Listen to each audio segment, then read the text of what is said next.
एक क्या बोलते हैं उसको, साइकियाट्रिस्ट। सॉरी वर्ड ही भूल गया मैं। वो ज्यादा जल्दी तो नहीं कर रहे ना, वो फटाफट हो गया। लेकिन ऐसा कभी कुछ हो जाए कि हम जोश में कुछ ज्यादा कर बैठे और हाथ या पैर या कमर का हिलना, जो क्या है वर्ड मुश्किल। आइए मैं मिलाता हूं वन ऑफ द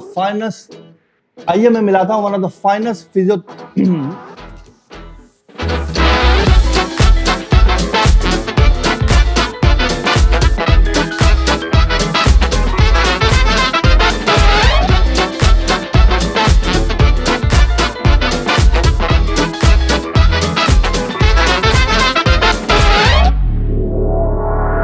तो good morning, good afternoon, good evening. आप जब भी ये शो देख रहे हो दिन के किसी भी वक्त पर, तो ये तीनों में से एक ग्रीटिंग आपके लिए। Welcome back, this is your host Imran Syed. फिर से हम आए हैं जज्बातों के बारे में बात करने।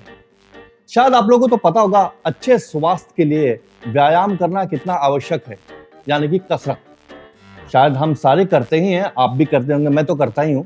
लेकिन कभी कभी ऐसा होता है कि जोश में हम होश खो बैठते हैं और उस चक्कर में कुछ ज्यादा कर लेते हैं, और उसका नतीजा क्या होता है?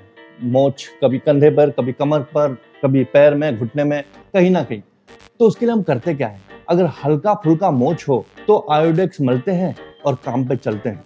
लेकिन जोश में हम कभी कुछ ऐसा कर बैठते हैं और ऐसा कुछ हो जाता है कि हमारा हाथ, कंधा, कमर हिलना मुश्किल हो जाता है। तो उसके लिए हम क्या करेंगे? वहां तो कोई क्रीम काम नहीं आता। लेकिन आप लोगों को शायद पता है या होगा, या आप लोग सब सारे जानते ही होंगे कि कुछ ऐसे भी लोग हैं जो इस तकलीफ को ठीक करते हैं। ये इनका स्पेशलिटी है। ये लोग ऐसे हैं जो कसरत करवा के ही आपको ठीक कराते हैं, लेकिन इनका अंदाज कुछ अलग है, बहुत ही धीरे धीरे और हौले हौले। आप लोगों को पता चला मैं किस बारे में बात कर रहा हूं? नहीं? तो चलिए मैं बताता हूं। आज के जो हमारे मेहमान हैं वो कईयों में एक हैं, लेकिन इनके पास आने वालों की संख्या बहुत ही अनेक है। आइए मैं मिलाता हूं one of the finest physiotherapist in town, doctor Abhishek. Thank you. Doctor Abhishek हैंड, how are you? All good. Good to see you after so long. Thank you so much. हाँ, एक्चुअली हम बहुत टाइम बाद मिल रहे हैं। पहले मैं अपना इलाज कराने आता था, पहले मैं इनसे ही अपना इलाज कराता था, फिजियोथेरेपी का जो भी तकलीफ, कमर का, यहाँ का। Is a very good doctor. मेरे ख्याल से बॉम्बे में जो भी है, आप लोग आइए और उनसे समझिए फिजियोथेरेपी क्या होता है। Is not one of the kind कि आपको किसी चीज के लिए रोक देंगे, ये मत करो, वो मत करो। द बेस्ट पार्ट मुझे इनका पसंद आया था कि इन्होंने मुझे कभी रोका नहीं किसी चीज के लिए, बोला करते जाओ। इसी के लिए मैं इनके पास जाता हूँ और इसीलिए मैं इनको बेस्ट मानता हूँ। Thank तो you. आप अपने बारे में थोड़ा बताइए, अपने मुंह में मिट्ठू, बेसिकली अपनी तारीफ। थोड़ा डिफिकल्ट है बट ऑकवर्ड भी है। मैं Abhishek Bangera, I am a physiotherapist, और हम बेसिकली कोशिश करते हैं लोगों का जो दर्द रहता है, जोड़ों में दर्द है, स्पॉन्डिलाइटिस सुना रहेगा, आर्थराइटिस सुना रहेगा, ये सब कॉमन चीज़ें हैं। तो उन्हें बिना दवाई के या बिना इंजेक्शन के या बिना सर्जरी के हम जितना सेव कर सके एक्सरसाइज द्वारा। अब ये जो एक्सरसाइज है, ये ऐसा जिम में जाके जो हैवी वर्जिश करते हैं वैसा नहीं रहेगा। सिंपल जो आप घर पे खुद से कर सके, काम पे खुद से कर सके, 1-2 मिनट निकाल के कर सके और आपका पेन मैनेज कर सके, वो हम सिखाते हैं। तो जैसे कि मैंने बताया, व्यायाम, कसरत, ये वही कराते हैं। कसरत करा करा के लोगों को ठीक किया जाता है, यही इनका पेशा है। तो मेरा अगला सवाल है, सर, आप इस प्रोफेशन में आए तो बेसिकली आपका कोई इंस्पिरेशन था या आपका कोई ऐसा सिचुएशन था जो आपको आना पड़ा? क्योंकि बहुत लोगों का ऐसा होता है कि उनको पता नहीं होता है किस फील्ड में जाना है, और बाय डिफॉल्ट या ऐसा कुछ होता है कि वो फील्ड में चले जाते हैं एंड दे एक्सेल। तो आपने इतना एक्सेल किया है, तो आपका ये था पहले से कि आपको इस ट्रीटमेंट या किसी को हील करने में आपको आपका वो प्रायोरिटी था लाइफ में, या कैसे हुआ? बचपन में एम्बिशन नाम के लिए मेरा क्या था मालूम है कि मुझे एक दुकान खोलना है जिसमें मैं खुद का जितना चाहिए उतना आइसक्रीम खा सकूं, चॉकलेट खा सकूं। सिंपल। ओके, ये फिजियोथेरेपी नाम का चीज का कुछ आइडिया भी नहीं था। फिर धीरे धीरे बड़े हुए, थोड़े एम्बिशंस आने लगे। फिर समझ में आया कि आइसक्रीम खुद का खाएगा तो फिर प्रॉफिट नहीं होने वाला। तो फिर सब जगह से मशवरा लिया, मेडिकल सीट दिया। मेरी जो मम्मा है वो डॉक्टर थे, तो she was more inclined towards कि मैं भी थोड़ा मेडिकल फील्ड में जाऊँ। तो हमने सीट दिया, उसी बहाने हम धीरे धीरे फिजियोथेरेपी में घुसे। तभी हमें फिजियोथेरेपी का पी भी क्या है पता नहीं था। क्योंकि काफी साल मतलब मेरे ख्याल से 10, 12 या 15 साल पहले तक फिजियोथेरेपी का नॉलेज किसी को भी नहीं था, बहुत एलुसिव माना जाता था। जैसे अभी कायरोप्रैक्टिक जैसे Yeah, अभी yeah, कॉमन होना शुरू हुआ है, yeah. मेरे ख्याल से 10 साल पहले तक किसी को नहीं पता था।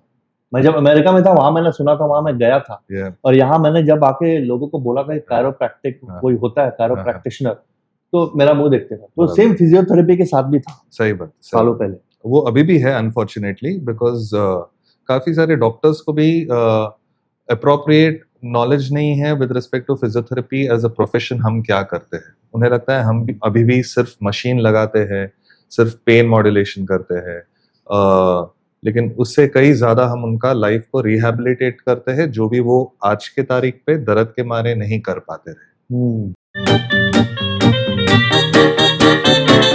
अब मेरा अगला सवाल आपसे, अभी देखिए हम सब अपने अपने प्रोफेशन में, कोई किसी में एक्सेल करता है। मैं जैसे कोरियोग्राफर हूँ, आप फिजियोथेरेपिस्ट है, कोई डायरेक्टर है, कोई कंपनी का सीईओ है। सारे अपने अपने प्रोफेशन में हैं, जिसने बाय डिफॉल्ट चूज किया, अब बाय डिफॉल्ट चले गए या किसी ने चूज किया। सब हम किसी ना किसी तरह एक्सेल करते हैं अपने लाइफ में। बट मेरा ये मानना है, क्योंकि ये मेरा पर्सनल एक्सपीरियंस है, कि मैं पहले इमोशनल सफरिंग से बहुत गुजर चुका हूँ, और मुझे लगता नहीं था मेरा लाइफ में कुछ हो सकता है, और मेरा एंगर इश्यूज बहुत रह चुका है, मेरा ओवर थिंकिंग बहुत रह चुका है। तो मैं मानता हूँ ये प्रॉब्लम मेरे में अभी भी है, ऐसा गया नहीं है। इट्स सब्जुगेटेड, मतलब अब नहीं आता है बाहर, अंदर लगता है मुझे, हाँ। बट नहीं आता है बाहर। कि मतलब अभी मेरे ख्याल से हम उस फेज से जा चुके हैं। कभी कभी होता है ऐसा, बहुत बार मौका आता है। तो आपके लाइफ में ऐसा कोई प्रॉब्लम हो चुका है या है अभी भी, जो आप डेली बेसिस पे डील करते हो, कि उससे आपको लगता है दूसरे को हार्म हुआ होगा, या अपने आप को कभी आपने हार्म पहुंचाया है किसी चीज से, या आपको कोई ऐसा फ्रस्ट्रेशन हुआ है, तो आपने कैसे डील किया या कैसे मूव ऑन किया, उस बारे में थोड़ा बताइए। क्योंकि बेसिकली ये जो डिस्कशन हमारा है, ये चैट शो का नाम है जज्बातें। तो बेसिकली मैं डिस्कस करना चाहता हूँ लोगों के जज्बातों के साथ, जज्बातों के बारे में, क्या इमोशनल फीलिंग हुआ होगा या अभी भी है, तो आप उस पर थोड़ा लाइट डालिए अपने। So I can say that anger एक इमोशन है जो मेरे साथ काफी बचपन से नहीं बोलूंगा, लेकिन प्रोबेबली पोस्ट टीनेज इयर्स से था। तो आपको गुस्सा बहुत आता था? हाँ, लेकिन लोगों को नहीं दिखता था, अंदर ही अंदर। हाँ। सो धीरे धीरे जैसे बड़े होते गए, वो कभी कभी वो आउटबर्स्ट होते गया। वो अंदर ही अंदर, जो आप बोल रहे हो कि अंदर ही अंदर रहता है, वो दबा के रखने से भी फायदा नहीं रहता है। कहीं ना कहीं वो निकलने वाला है, और वो नॉर्मली निकलेगा अपने नजदीकी लोगों पे ही, क्योंकि they are easy punching bag for us. True. तो भले उनकी गलती नहीं रहे, हम और किधर का गुस्सा, इन्होंने अगर कुछ छोटा सा मिस्टेक किया रहेगा तो यहाँ पे हम लोग डिस्प्लेस कर देते हैं। सो कॉलेज डेज में ऐसे दोस्तों के साथ हुआ, फैमिली के साथ कभी कभार हुआ रहेगा, भले ही फैमिली के साथ इतना नहीं होता था, लेकिन then I started realising over time, ऐसा सडनली ऐसे कुछ ऐसे बत्ती नहीं ये हुआ कि जली, लेकिन समझ में आने लगा कि वो जो एंगर के वजह से nothing constructive happens, it only leads to destruction. वो relations में रहे, वो friendship में रहे, so started working on it, started trying different coping strategies, figuring out what can help me.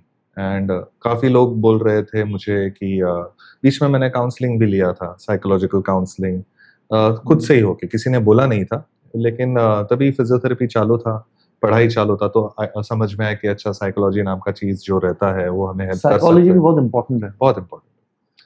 तो मैं मेरे प्रोफेसर के पास जाके उनसे थोड़ा टाइम कंसल्टिंग लिया था, तो उन्होंने थोड़ा गाइडेंस किया था कि ऐसे कर सकते हैं, वैसे कर सकते हैं। And I was going through a tough patch in the first 1 or 2 years of my graduation, so all that helped. What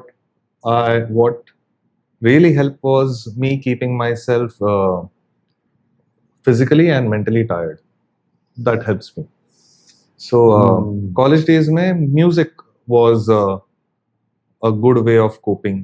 मेरा meditation music था कि अगर कोई एक सॉन्ग बज रहा है तो उसका अलग अलग म्यूजिकल इंस्ट्रूमेंट्स पे जूम इन करके ध्यान देके कि हाँ इसमें ये वाला म्यूजिकल इंस्ट्रूमेंट बज रहा है, नेक्स्ट वाले फेज में मैं इस पे जाएगा. सो वो तरीके का मैं मेडिटेशन करता था. फोकस बेसिकली फोकस अलग अलग चीजों पे, क्योंकि मुझे नॉर्मल मेडिटेशन जो लोग बोलते हैं, सबका अपना अपना डेफिनेशन रहता है मेडिटेशन का.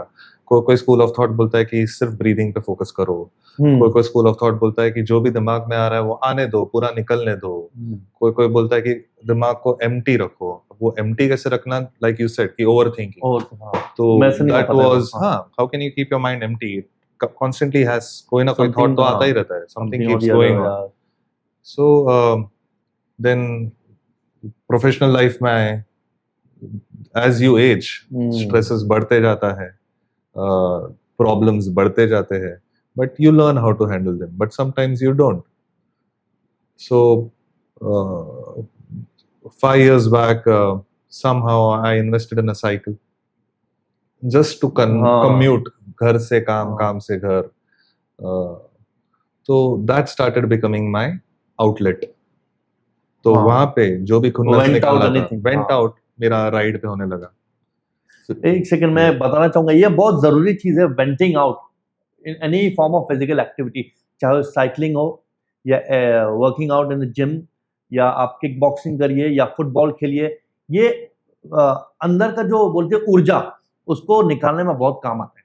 और तो हमारे में जैसे गुस्सा एक्चुअली अगर हम दबा के रखें तो it is very unhealthy for your. गुस्सा हम जितना अपने अंदर दबा के रखेंगे वो अपने लिए बहुत ही अनहेल्दी है. जैसे कि डॉक्टर अभिषेक ने कहा, वो मैं भी मानता हूँ. बहुत सारी तकलीफें हमको ही होती हैं गुस्से. मेरे ख्याल से it leads to lot of physical elements too. I have suffered any emotions, resentment that is called. कोई भी emotions रहे, कोई भी stress भी रहे, वो so pain जो हम बोलते हैं वो multifactorial रहता है. pain हमेशा कुछ मार के वजह से ही नहीं रहता है, कुछ इंजरी के वजह से ही नहीं रहता है. तो ये प्रॉब्लम हम पेशेंट्स में भी इंडिया में अनफॉर्चुनेटली साइकोलॉजिकल काउंसलिंग लोगों को इजीली एक्सेप्ट नहीं होता है. It's not acceptable. हाँ, वो जाना नहीं चाहते. उनको लगता है कि नहीं, इतने से चीज के लिए क्या, रेगुलर स्ट्रेस है, वो तो सबको रहता है. हाँ सबको रहता है, बट आपको कोई जाके वहां पे सीधा दवाई वगैरह लेने को कोई नहीं बोल रहा है. बट काउंसलिंग समझने के लिए कि आप इस सिचुएशन को कैसे बेटर हैंडल कर सकते थे, आपके हिसाब से आप क्या कर सकते हैं, जो चीज मुझे फायदा होएगा, जरूरत नहीं है कि वो आपको फायदा होगा. So yeah those things can help, but it's often ignored. So आप लोग भी डिसाइड कीजिए आपको क्या करना है. कोई ना कोई फिजिकल एक्टिविटी बहुत ही जरूरी है, चाहे कोई भी हो, चाहे वो फुटबॉल जैसे कि मैंने कहा, कोई गेम खेलिए. Sports is very important. Correct? Absolutely. According to doctor Abhishek, I agree with him, sports is extremely important. तो आप लोग अपना एनर्जी उसमें इन्वेस्ट कीजिए. क्रिकेट खेलिए, फुटबॉल खेलिए, हॉकी तो पता नहीं, kick boxing is very good. Anything under the sun. आप डांस कीजिए, आप योगा कीजिए. एज अ कोरियोग्राफर में डांस के बारे में बात करना ही भूल गया. बट हाँ, dancing I think is the best. वो आपको किसी चीज के बारे में सोचने का मौका देगा ही नहीं, क्योंकि पूरा का पूरा शरीर इन्वॉल्व होता है. आंखें, उंगलियां, पैर, कमर, हर चीज. तो आप क्या सोचोगे इसके अलावा? हमें प्रॉब्लम क्या है कि हमें सिखाया गया है कि सुबह से लेकर शाम तक सिर्फ काम ही काम. अगर कोविड ने कुछ सिखाया है, वो हमें ये सिखाया कि हमें खुद के लिए टाइम देना है और परिवार के लिए टाइम देना है, विदाउट गिल्ट. तो अगर आप सेल्फ मी टाइम निकाल सके, परिवार के लिए टाइम निकाल सके, अपने माता पिता के लिए टाइम निकाल सके, नथिंग लाइक इट. क्योंकि फिर आप सब लोगों का मेंटल हेल्थ पे काम कर रहे हैं. और खुद का टाइम निकालते समय अगर बीवी बच्चे हैं तो बीवी को उनका टाइम दीजिए कि वो भी सेल्फ टाइम निकाल सके. आपका स्पाउस का भी आपको उतना ही ध्यान रखना है जितना आप खुद का ध्यान रख रहे हैं. And all this should be like a team. And public को लगता है कि टाइम नहीं है, टाइम किधर से निकालेंगे. वो आप हफ्ते में 10 दैट्स अ मिसकंसेप्शन. वो आप क्या चीज को प्रायोरिटी दे रहे हैं. अभी आप एक सीरीज देखने जाएंगे, उसके पीछे आप 2 घंटा रात को निकालेंगे. उसके जगह पे खाना खाने के बाद 1 घंटे बाद भी 10-15 मिनट का वॉक लेके आइए. More than enough. but you should try something. That's very very true. ये जिन्होंने अभी इन्होंने डॉक्टर ने जो बात कही एकदम सही है. Priority is very important rather than just being busy. हम बोलते हैं हम busy हैं, लेकिन हम हाँ शो में 6-6 घंटे मैंने भी डाले. मैंने भी डाले. बट मैं रिग्रेट नहीं करता हूँ. I enjoyed. लेकिन प्रायोरिटी सेट करना बहुत जरूरी है. कभी कभी नहीं हो पाता है एक्सरसाइज, ऐसी बात नहीं है, कोई बात नहीं होता है, लेकिन इसको ये समझना बहुत जरूरी है कि ये चीज हमारे लिए अनिवार्य है, तो हमको इस पे ध्यान देना है, आज नहीं तो कल, नहीं तो फिर बैठे रहना है हाथ पैर पकड़े, फिर इन्हीं के चक्कर काटना पड़ेगा. तो moving on to the next question, that was enough light you have shed on it. Doctor Abhishek, आपने अपना जो इमोशनल सफरिंग था आपने चैनलाइज कैसे किया? पॉजिटिव वे, फिजिकली बिजी होके. तो आपने अपना पूरा ध्यान साइकिलिंग की तरफ डाला, धीरे ट्रेनिंग. सो वो जब फिजिकल मेंटल एक्सर्शन तो काम पे हो जाता था enough, but physically it was still not draining me out. So रात को नींद नहीं आना, इंसोम्निया, रात को सिर्फ 4 घंटे सो के दिन में एब्सोल्युटली फाइन परफेक्ट काम करना, which is all fine, but sleep is also important for the body to recover. फिर वो एक्यूमुलेट होके फिर हेल्थ को ही तकलीफ देने वाले. तो cycling was like a boon, and gradually फिर एक आधा इवेंट में पार्ट लेने लगे. फिर धीरे धीरे जो सिर्फ कम्यूट के लिए 8 किलोमीटर के लिए लिया था, आगे आगे बढ़ के 200, 206, 210 किलोमीटर करने लगे. तो जाके फिर ऐसे लगा कि हाँ नहीं, ये आपने बहुत अच्छी बात बोली. मेंटली टायर्डनेस हमको थका देगा, बट लेकिन हमको नींद नहीं आएगी, क्योंकि ऐसे भी हमारा दिमाग चलते रहते हैं. Physically when we get tired is when we get exhausted and we get sleep. Yes, that is very important point to be noted. Moving on next. चलिए अब देखिए, आप तो इतने साल से एज अ फिजियोथेरेपिस्ट काम कर रहे हैं. आपने कॉलेज डेज में बहुत सारे डिफिकल्टीज तो खैर सबको आते हैं. मेरा पूछने का मतलब है, अभी इस दौरान इस जॉब में जैसे काफी सारे लोग आते हैं आप लोग, तो उनसे आप कैसे डील करते हैं? वहां कहीं ना कुछ तो प्रॉब्लम होता होगा. I am sure easy, it's not a cake walk कि कोई आया आपने ऐसे किया छू वो ठीक हो गया चला गया. कितने लोगों का शायद ठीक होता भी नहीं होगा, उनका कुछ रिएक्शन होगा आपकी तरफ. तो ऐसा कुछ हुआ है that you have faced certain kind of what you call a protest or something or the other from a patient, या ऐसा कुछ हुआ है आपके साथ या होता है? तो how do you deal with that on a daily basis? Over the years that has reduced because experience has taught us कि हर एक बंदा अपना अपना प्रॉब्लम लेके आता है, एंड सबका लर्निंग स्टाइल अलग रहता है. तो अगर आप कुछ समझाएंगे किसी को, अगर आप ए तरीके से समझने वाले, दूसरा जरूरी नहीं है वो उसी तरीके से समझे. सो विद टाइम वो हमें समझ में आ गया कि क्या किसको कैसे करना है. लेकिन मेन प्रॉब्लम, जैसे आपने बोला कि पहले कुछ भी अवेयरनेस नहीं था फिजियोथेरेपी का, अभी इम्प्रूव हुआ है, but still we are in the dark ages is what I would say, because public का अपना इंटरप्रेशन. हाँ, सो पब्लिक अभी भी गूगल करके आता है, नेट पे, अनफॉर्चुनेटली इंस्टाग्राम पे फॉर दैट मैटर, इतना सारा मिस इन्फॉर्मेशन है, इतना सारा फियर इंड्यूसिंग बिहेवियर है कि पब्लिक को डरा के रखा है कि नहीं, सामने झुकेगा तो तकलीफ है, ऐसा सोएगा तो ये गलत है, ऐसा बैठेगा तो ये गलत है. तो वो सब जब बड़े बड़े डॉक्टर्स से भी उन्होंने सुना है, वो फियर वाला माहौल बना दिया है कि उन लोगों को नॉर्मल लाइफस्टाइल की तरफ लेके जाना थोड़ा कन्विंसिंग के लिए टाइम लगता है. सब लोगों को नहीं, लेकिन वैसे काफी लोग रहते हैं. या डॉक्टर ने लिख के दिया है कि ये वाला मशीन देना ही है, जबकि वो पेशेंट को मशीन का कुछ गरज नहीं है. Patient can be independent. पहले के जमाने में ऐसे हर एक बैक पेन, हर एक स्लिप डिस्क केस को बोलते थे कि 10 दिन बेड रेस्ट ले लो, 15 दिन बेड रेस्ट ले लो. अभी वैसा गरज नहीं है. बहुत हार्डली 1% लोगों को उतना बेड रेस्ट लगता रहेगा. सो आज के जमाने में भी जब हम लोग देखते हैं कि एक महीना बेड रेस्ट लेके आए, कि so that is a bit frustrating कि you are still following the same pattern, old school thought, जबकि इतना सारा रिसर्चेस अभी डेवलप हुआ है over the past 60 odd years कि आपने जैसे जो चीज बोला वो सही है. अवेयरनेस बहुत है, बट उसके साथ miss information is in abundance.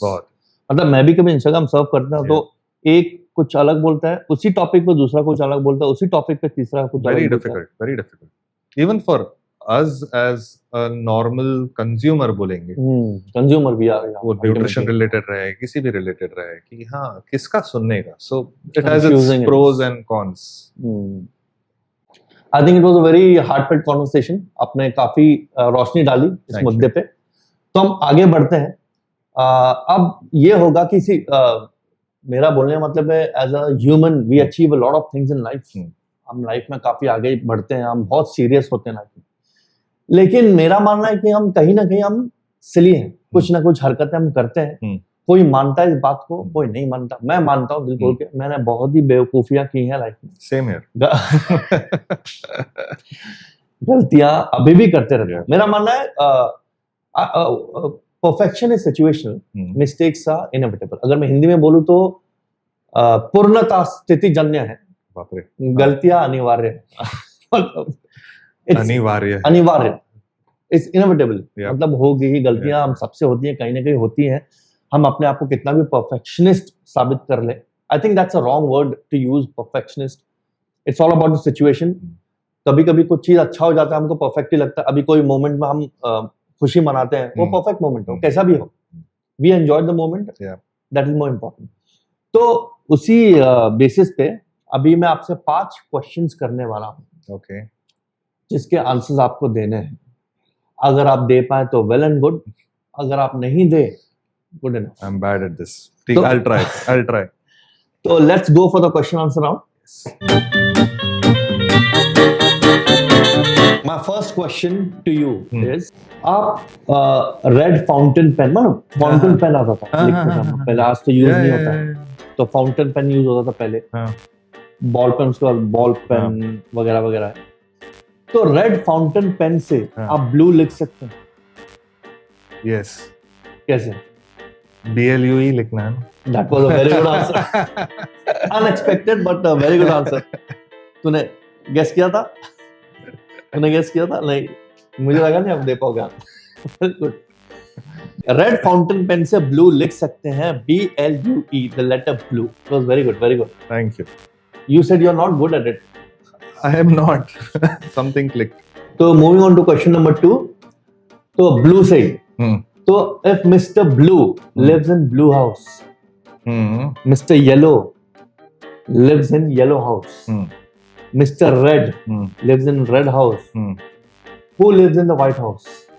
The president of the USA. Damn, this is too good. You said you're weak in. This is too good. I'm just having a good day, nothing else. Brilliant answer. White House में United states के president रहते हैं. That was very good. Thank you.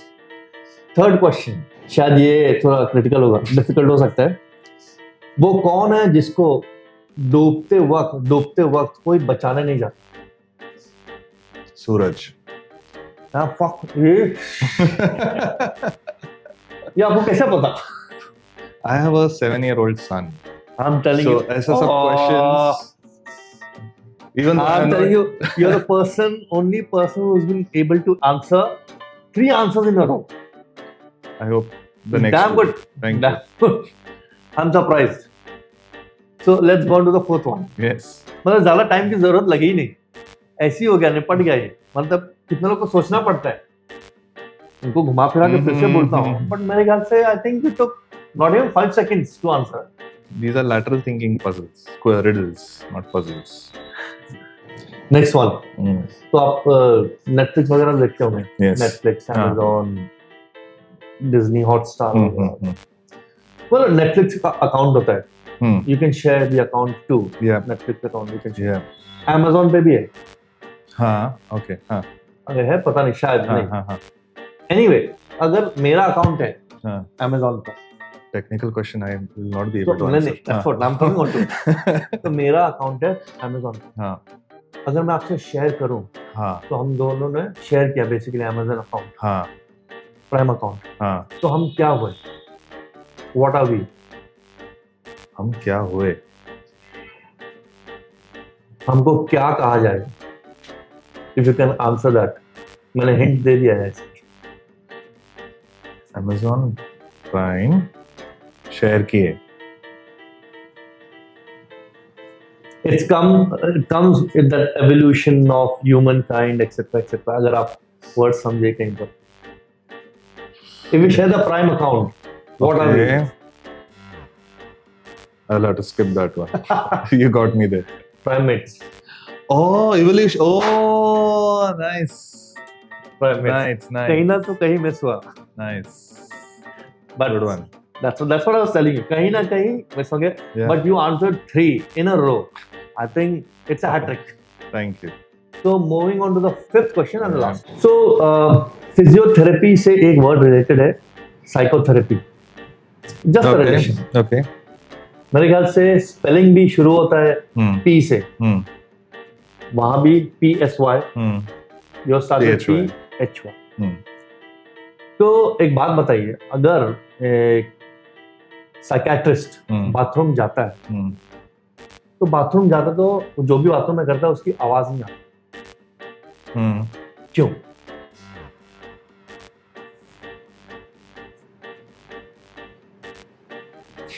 No clue. Is that a thinker? Yeah. फिर से बोलता हूँ, हाँ. एक साइकेट्रिस्ट हाँ. जब बाथरूम जाता है, हाँ. फॉर एग्जाम्पल, हाँ. सुनाई नहीं देता है. हाँ. क्यों? इसका रूम साउंड प्रूफ रहता है. No idea.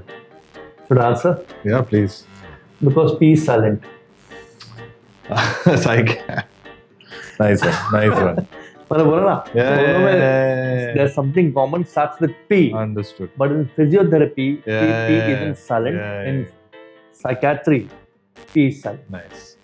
So that was the question answer round. So basically, the idea is how silly are we? But you indulge in silliness. I'm very proud about that. Your son is taking you to the right path. Great moment. Thank you Same, so much. same. So that was a very nice chat. I think we are doing it very well. तो आपको अब जैसे आपका इतना experience हुआ life में, so is there any message you would like to give to the viewers? Anything related to health or physiotherapy? मेरे ख्याल से वो ज़्यादा important होगा क्योंकि बहुतों को पता नहीं है. But through this medium, if they can know about it, I'll be more than happy. खुद के लिए टाइम निकालिएगा एंड 4 चीजों पे आपको फोकस करना है कि आपका स्लीप अच्छा रहे, बिकॉज आपका फुल बॉडी का रिकवरी के लिए sleep is very very underrated. Public को लगता है कि 4 घंटे का स्लीप से मैं पूरा दिन काम कर सकता हूँ तो वो बहुत बढ़िया है, मैं एकदम बेस्ट हूँ, मैं एकदम हार्ड वर्किंग हूँ. आप रहोगे हार्ड वर्किंग, लेकिन आपको आपका शेल्फ लाइफ भी बढ़ाना है. तो रगड़ो, जितना रगड़ना है उतना आपको रगड़ना है ज़रूर, बट 4 के जगह पे अगर आप 6 घंटा या 8 घंटा भी नींद का नसीब हुए अगर आपको, you should not feel guilty about it, और सोना चाहिए. उससे ज़्यादा सोने का ज़रूरत नहीं है. 6 से 8 घंटा इज़ गुड इनफ. न्यूट्रिशन, काफ़ी वर्क लाइफस्टाइल्स में हमें घर का खाना नसीब नहीं होता है, तो खाली आप कैलकुलेटेड चॉइसेस लिया करो जब भी आपको बाहर खाना पड़े, कि जितना हो सके उतना बैलेंस्ड डाइट पे आप फोकस कर सके. आपका प्रोटीन इंपॉर्टेंट है, जो हम प्रोटीन पे ध्यान नहीं देते. हम सिर्फ कार्ब्स खाते रहते हैं क्योंकि हमें उससे एनर्जी ज़्यादा मिलता है. लेकिन अगर आपको जंक फूड कम खाना है और ज़्यादा फुल महसूस करना है, आपका ब्रेकफास्ट, लंच, डिनर सब में अच्छा खासा अमाउंट ऑफ प्रोटीन जाना ज़रूरी है. ये था सेकेंड. तीसरा पार्ट, हाइड्रेशन. हमें लगता है कि सिर्फ पानी पी के हो गया, और उसमें भी हम सिर्फ दिन का काफ़ी सारे पेशेंट्स इनफैक्ट 1 या 1.5 लीटर पीते हैं, ज़्यादा से ज़्यादा 2 लीटर ही पीते हैं. आपको उतना पानी पीना चाहिए जितना प्यास लगे, वो सही बात है, लेकिन बीच बीच में हर आधे 1 घंटे में 1 घूंट भी पानी पी लिए बेहतर होगा. दिन में सुबह उठ के थोड़ा नींबू पानी, एक आधा दिन नारियल पानी ले लिया, नॉर्मल सॉल्ट वाटर थोड़ा सा 1 पिंच सॉल्ट डाल के ले लिया, अगर डॉक्टर ने आपको सॉल्ट का मना ही नहीं किया है तो ये सब देख के अगर आप आपका इलेक्ट्रोलाइट बैलेंस, क्योंकि हम जब डिहाइड्रेट करते हैं तभी हम सिर्फ पानी नहीं खो रहे, हम सॉल्ट और वाटर खो रहे हैं. तो हमें इलेक्ट्रोलाइट्स दिन में लेना ज़रूरी है. वो हमें किससे मिलेगा? फ्रूट्स, जो वाटर जिसमें कंटेंट रहता है उससे मिलेगा, सॉल्ट वाटर से मिलेगा, नींबू पानी से मिलेगा, एंड नारियल पानी सबसे best. So nutrition and hydration, two components. Sleep is the third one, and the fourth one rather. I'm bad at maths. The fourth one rather is activity. हमें लगता है कि ट्रेन में हम जा रहे हैं, इतना टाइम खड़े रह रहे हैं, सामान उठा के जा रहे हैं, स्टेशन का सीढ़ी ऊपर नीचे कर रहे हैं, बहुत हो गया. उतना फिजिकल एक्टिविटी के बाद घर पे आके थक गए, हमें एनर्जी नहीं है और कुछ करने के लिए. वो इसलिए होता है क्योंकि न्यूट्रिशन और हाइड्रेशन का कमी रहता है. जो बॉडी को ज़रूरत रहता है आपके फिजिकल एक्टिविटी के हिसाब से, वो आप उसको रिप्लेनिश नहीं कर पा रहे. अभी जिसका हार्ड लेबर वाला वर्क रहेगा उसका रिक्वायरमेंट अलग रहेगा, जिसका डेस्क सिटिंग जॉब रहेगा उसका रिक्वायरमेंट अलग रहेगा. आपका जेनेटिक्स के हिसाब से, आपके दादा परदादा के हिसाब से, आपका बॉडी का जो खुद का सिस्टम रहेगा उसके हिसाब से अलग रहेगा. तो परिवार में अभी सब लोगों के लिए अलग खाना तो नहीं बनने वाला है, लेकिन अगर आप एक न्यूट्रिशनल गाइडेंस ले किसी से भी, और घर पे इन जनरल क्या बनना चाहिए, उसमें से पोर्शन आपको इतना लेना है, आपके स्पाउस को इतना लेना है, आपके पिताजी को, आपके माताजी को इतना लेना है, बच्चे को इतना लेना है, वो अगर आप समझ के ले लें, will always help. Again nutrition is something जो हम लोग ज़्यादा ध्यान नहीं देते, कि सीरियसली नहीं लेते कि हमें क्या न्यूट्रिशनल काउंसलिंग का गरज है, कुछ गरज नहीं है. But it's something which will definitely help you in the long run. बीमार होने के बाद दवाई खाने से अच्छा है कि आप स्टार्टिंग से ही एक न्यूट्रिशनिस्ट के पास जाके न्यूट्रिशन पे लाइफ को हैंडल कीजिए, क्योंकि finally we are what we put in. तो अगर आप बराबर फ्यूल अंदर डालेंगे तो शरीर उस हिसाब से आपको अच्छे से रिस्पॉन्स देगा. So nutrition, hydration, sleep and some physical activity. आपके पास हर दिन टाइम नहीं है, आप 7 दिन में से आधा घंटा हर अगले दिन भी निकालें. 24/7 में से आप सिर्फ 1.5 आवर निकाल और कुछ भी एक्टिविटी कीजिए, भले ही वो घर के अंदर कीजिए, आप बिल्डिंग का सीढ़ी ऊपर नीचे कीजिए, दोस्त लोग के साथ वॉक के लिए जाइए, बैडमिंटन खेलिए, बारिश नहीं है तभी, टीटी खेलिए, डांस कीजिए, अपने ही रूम में कीजिए अगर आपको किधर क्लास ज्वाइन करने नहीं हो रहा है. तो वैसा थोड़ा भी टाइम आप निकाल सकेंगे, वो आपको बहुत आगे लेके जाएगा. बिकॉज अभी फॉर एग्जाम्पल रिलीजियस फास्टिंग होता है, तो लोगों को लगता है कि तभी कुछ भी एक्सरसाइज नहीं करना चाहिए वगैरह वगैरह वगैरह. ऐसा कुछ नहीं है. एक्सरसाइज अगर आप 10 मिनट भी करें, फुल बॉडी को अपना एंड रेंज तक स्ट्रेचिंग भी करें, वो आपके बॉडी को ज़्यादा बेटर ही फंक्शन करने के लिए हेल्प करेगा despite the fast. So fasting के समय आप शरीर का ख्याल रख रहे हैं, आप ये कर रहे हैं कि शरीर में भगवान है आपके, बराबर है. तो जब भी आप उसको बराबर पोषण देंगे, रेस्ट देंगे, भगवान ही खुश होने वाले हैं. तो ज़रूरत है कि खुद का भी ख्याल उतना ही रखें जितना आप दूसरे लोगों का रखते हैं. फ्लाइट पे जाएंगे अगर कभी, तो उन लोग इंस्ट्रक्शन जब एयर होस्टेस देते हैं स्टार्टिंग में, वो क्या देते हैं कि कभी भी अगर ऑक्सीजन का मास्क नीचे गिरा, सबसे पहले खुद को लगाइए, फिर बच्चे को या किसी और को हेल्प करने जाइए. क्यों बोलते हैं वो? कि अगर आपको ही ऑक्सीजन बराबर नहीं मिलेगा तो आप दूसरे लोग का ख्याल कैसे रख सकेंगे. तो वो आपको ध्यान देना है. You are not being selfish here. By taking care of yourself, you are going to be able to help your family and friends much more. Thank you. That was indeed very good. But just something I would like to ask you Sure. is, can you tell audience about the importance of stretching? Because I think that is very, very important. As a physiotherapist, Yeah. you would be able to shed more light on that. बचपन से हम invariably stretch करते आए हैं. कब पता है? सो के उठते हैं ना, तभी अंगड़ाई लेते हैं. क्या कर रहे हैं? रात भर बॉडी स्टिफ हो चुका है क्योंकि एक ही पोजीशन में रहे, या मल्टीपल पोजीशन, बट बहुत टाइम ड्यूरेशन के लिए आप आधा घंटा, एक घंटा, कोई लोग जो पोजीशन में सोते हैं उसी पोजीशन में सुबह उठते हैं, तो बॉडी को मूवमेंट नहीं मिलता है. The best way for the joints, आपके जो हर एक जोड़ों में लुब्रिकेशन लाने के लिए बेस्ट तरीका है मूवमेंट. सो जब भी आप बहुत टाइम से बैठे हैं, बहुत टाइम से खड़े हैं किचन में, या ट्रेन में फॉर दैट मैटर, या सो के उठ रहे हैं, इट ऑलवेज हेल्प्स कि आपके हर एक जॉइंट को अपना एंड रेंज तक लेके जाने. जब भी आप वो बॉडी का फुल मूवमेंट तक लेके जाएंगे, बॉडी ऑटोमेटिकली फंक्शन बेटर करेगा. एक मशीन को ही ले लीजिए, रेगुलरली वो मशीन को सर्विस करना ज़रूरी है. अगर सर्विसिंग नहीं करेंगे आप आपके गाड़ी को, वो धीरे धीरे कुछ ना कुछ काम देने लगेगा. वैसे ही अगर आप आपके शरीर को हर दिन फुल बॉडी के एंड रेंजेस तक लेके जाए, वो जॉइंट के, हर एक जॉइंट के, तो आपका शरीर भी काफ़ी अच्छा साथ देगा. और स्ट्रेचेस करने को ज़्यादा टाइम नहीं लगता है, 5-6 मिनट भी निकाल के आपने स्ट्रेचेस किया, मोर देन इनफ। तो बेसिकली एक्सरसाइज जब हम करते हैं उसके बाद भी स्ट्रेचिंग इंपॉर्टेंट है, कोई स्पोर्ट्स एक्टिविटी करते हैं उसके बाद भी, राइट? बिफोर एंड आफ्टर बोलते बिफोर हैं। एंड आफ्टर बोथ ध्यान रखिएगा सारे। Stretching is absolutely important. ऐसा नहीं है कि आपको घंटों डालना है उसके पीछे, मेरे ख्याल से 2 से 4 मिनट इज इनफ। So जो भी body part। the researchers differ in that कि कितना मिनट देना चाहिए, whether वो beneficial है to prevent injuries or not। But ऐसे आप पकड़ के चलिए कि वो आपके बॉडी को बेटर प्रिपेयर कर रहा है।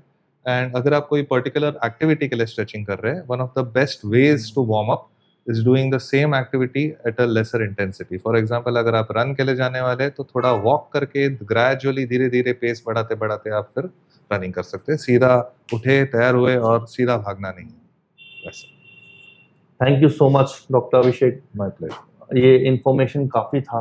मेरे ख्याल से ये इंफॉर्मेशन ही अलग एक एपिसोड बन सकता है, और दैट इज गुड। लोगों को पता तो चले। मस्ती मजाक में लोग बहुत कुछ सीख जाते हैं, कभी सीरियस वे में नहीं सीखते, लेकिन मस्ती मजाक में बातों में ऐसी आदमी समझ जाता है, सीख जाता है। तो अभी आगे बढ़ता हूं मैं। जो नेक्स्ट क्वेश्चन मेरा आपसे, आपका ओपिनियन मुझे चाहिए एक मैटर पे। You are well experienced in life, तो मैं आपसे पूछ सकता हूं। नॉट इनफ, बट या I think that is enough. Yeah. At least we are halfway through life. Yeah. So I think that is enough experience we all have gained to talk about something. तो मेरा आपका एक opinion जानना था मुझे। What is your opinion on failure? Part and parcel of life here. It's कि आप उसको लेके क्या सोचते हैं। आप या तो let me give you an example. अगर मूड ऑफ है, आप कोई सैड सॉन्ग सुनेंगे तो मूड सुधरने वाला है क्या? वो आपको और ही नीचे नीचे नीचे नीचे खींचते जाएगा। Okay, that is what I did with my coming back to the anger as an emotion. तभी एंगर को निकालने के लिए हम रॉक, हेवी मेटल सब सुनते थे। देन रियलाइजेशन सीप्ड इन कि अरे ये तो फायदा नहीं दे रहा, ये तो और गुस्सा ही हो रहा है। तो फिर हम चेंज करने लगे। सो वैसे ही आप जिसको जो आप फ्यूलिंग करेगा उतना वो और होने वाला है। So either you can take failure in your stride and you learn from it and you attempt again, because even if you're attempting it again, you're better experienced, aren't you? So if you're better experienced, you have more experience than the person who passed in the first attempt. That's how you gain more experience in life. So failure is important. If we don't fail, how will we grow? True, I agree. In fact, we should fail. It teaches you to be humble as well. I failed enough times. all of us have. I accept. I failed. In fact, even in school, I failed. It teaches you humility. It teaches you resilience. Keeps you grounded. Yeah. The more failed you are in life, the more grounded you are. Absolutely. So makes you a better person. Absolutely. तो ये था इनका opinion on failure. मैं जानना चाहता हूँ आप लोगों की राय इस पे क्या है, तो आप लोग कमेंट करके बताइएगा आप लोग क्या सोचते हैं। सबका राय अलग अलग होगा, सबका ओपिनियन डिफर करेगा, लेकिन आप लोग बताइए आप लोग इस बारे में क्या सोचते हैं। Moving on to the next part, I think we are fairly done with our conversation. आपने काफी सारा इंफॉर्मेशन पास ऑन किया, thank you so much. Thank you. So basically the point is, I've been a choreographer through my life. It's been a long time, and even as a dancer, I think it's been 20 years. All this while, मैंने लोगों को सिखाया है, लोगों को नचवाया है, actors से लेके कंपनीज में, सीईओस को, शादियों में, एक्सेट्रा एक्सेट्रा। तो हर बार मैंने ही नचाया।